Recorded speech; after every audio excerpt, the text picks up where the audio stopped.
today is September 28th, 2020, and this day is very special for me because it's the day that I finally got baptized for real. I was just so happy because God has given me this opportunity, His mercy, His grace, so that I could be baptized.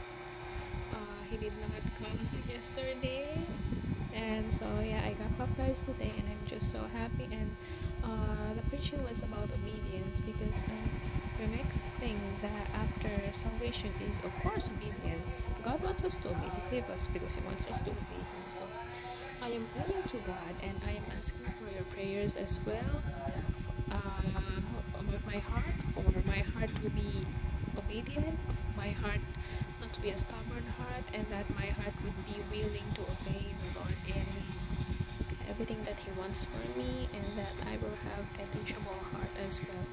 So our daily verse is, I think some of you have already known this verse for a long time already. So our daily verse is from chapter 3 of Lamentations, verse 22.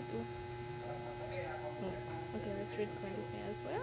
It is of the Lord's mercies that we are not consumed, because His compassions fail not. They are new every morning. Great is thy faithfulness. So the Lord's compassions are new every morning. It means that He does not run out of compassion. You know, the moment that we wake up, the moment that we open our eyes, God has already showed up His compassion for us. You know, His compassion for us, that He woke us up, that He gave us another day for serving Him, for praising Him, and for doing the things that He wants us to do.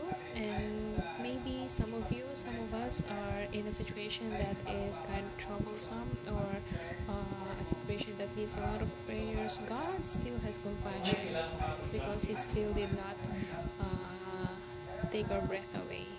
So let us thank Him, and let us recall this, especially when we are in times of trouble, that God's compassions fail not, and they are new every morning, and that we are not consumed because He is our compassionate God. So let's pray. Thank you.